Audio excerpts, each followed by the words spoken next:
میرے دوستو ہر عمل کی روح جو ہے وہ اخلاص ہے، ہر عمل کی روح ہے، جان ہے۔ جیسے انسان ایک جاندار ہے، اگر اس میں سے روح نکال دی جائے نا کسی بھی جاندار چیز میں سے تو وہ لاش ہے۔ ایسے میرے دوستو ہماری جتنی عبادتیں ہیں، جیسے ابھی قربانی کا ماحول ہے تو میں قربانی سے ہی بات کروں گا، قربانی کی جان اور روح کیا ہے؟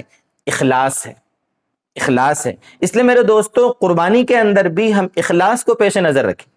آج اللہ ہمیں معاف فرمائے، جتنی مالی عبادتیں ہیں اس میں آج بڑا دکھاوا ہو گیا ہے، حالانکہ قربانی کے بارے میں اللہ کا صاف اعلان ہے، لن ینال اللہ لحومها ولا دماؤها، اللہ تعالیٰ کو جانوروں کا گوشت، ان کا خون نہیں پہنچتا، ولکن ینالہ التقوی منکم، تمہارے دل کا عمل، دل کا اخلاص، تقوی، وہ اللہ کو پہنچتا ہے۔ ہمارے دلوں میں جذبہ کیا ہے، ہماری نیت کیا ہے یہ جانور خرید کر لانے کی۔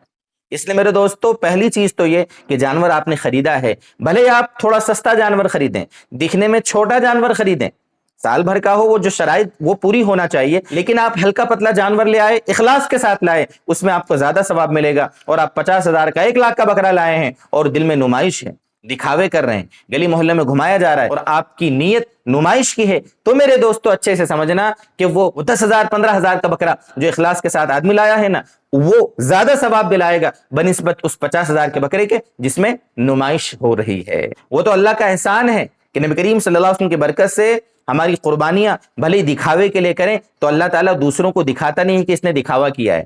پہلے زمانے میں قربانی کیا ہوتی تھی؟ پہاڑ پہ رکھ دی جاتی تھی، صحیح حدیث موجود ہے، اور پہاڑ سے آگ آتی تھی، اس قربانی کو کھا جاتی تھی۔ اگر اخلاص سے ہے قربانی، آگ کھا جاتی تھی، اور اگر اخلاص سے نہیں ہے نا تو وہ سامان وہیں پڑا رہ جاتا تھا اور سب کو پتہ چل جاتا تھا کہ اس نے اخلاص سے قربانی نہیں کی، سب کو پتہ چل جاتا تھا۔ آج کے زمانے میں تو ایسا کچھ ہے نہیں میرے دوستو، یہ تو حضور کی برکت سے اللہ کا احسان ہے، اللہ کا انعام ہے کہ ہم دکھاوے کے لیے کریں تو بھی اللہ تعالیٰ ہمارے عیب کو ڈھانک دیتا ہے۔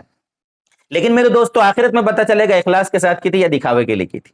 اس لیے پہلی چیز اچھے سے سمجھیں کہ ہماری قربانی اخلاص کے ساتھ ہو۔ دوسری چیز، بڑا جانور لانا یہ کوئی سمجھداری والی بات نہیں ہے اس وقت جبکہ آپ کے ذمے کسی کا قرض ہو، 6 مہینے ہو گئے، 8 مہینے ہو گئے، سال بھر ہو گیا، آپ لوگوں کے قرضے ادا نہیں کر رہے، لوگ بیچارے مارے پھر رہے ہیں، آپ کے چکر لگا رہے ہیں، اور آپ یہ کہ بڑے بڑے جانور لائے ہیں اور خوب قربانی کر رہے ہیں۔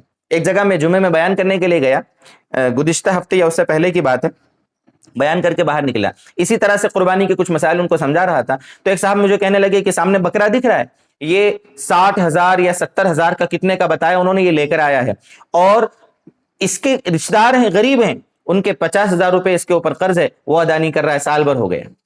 اب 60-70,000 کا بکرا لائے ہیں، بھائی تو 15,000 کا بھی بکرا لے آتا تو بھی قربانی ادا ہو جاتی نا تیری۔ تو جس کا تیرے ذمہ قرض ہے اس کو ادا کرنے کی فکر کرنا، ان کو یعنی جو لین دین ہے لوگوں کی وہ ادا کرنے کی فکر نہیں کر رہے ہیں، اور دکھاوے کے لیے بڑے بڑے جانور لائے ہیں۔ ٹھیک ہے آپ اس کا قرض دے دو گے، ابھی نہیں بعد میں، لیکن میرے دوستو آپ کیوں پریشان کر رہے ہو، اس کو کیوں جھلا رہے ہو؟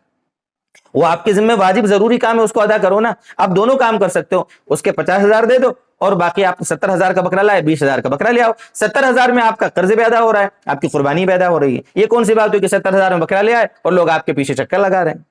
اس لیے دونوں چیزوں کا دھیان رکھیں، قربانی میں اخلاص ہو، اور دوسری چیز جو آپ کے ذمہ واجب کام ہے نا، لوگوں کی ذمہ داریاں ہیں، ان کو ادا کرنے کی فکر کریں، ساتھ میں آپ قربانی بھی کریں۔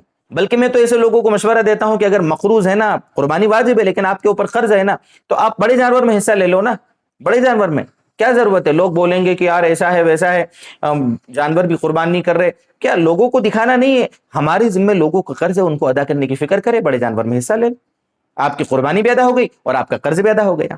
یہ چیزیں کرنا بہت ضروری ہے میرے دوستو، یہ سمجھداری کی بات ہے، عقل مندی کی بات ہے۔ اللہ کرے کہ یہ باتیں بھی ہماری سمجھ میں آئے اور اللہ ہماری قربانیوں کو بھی اپنی بارگاہ میں قبول فرمائے۔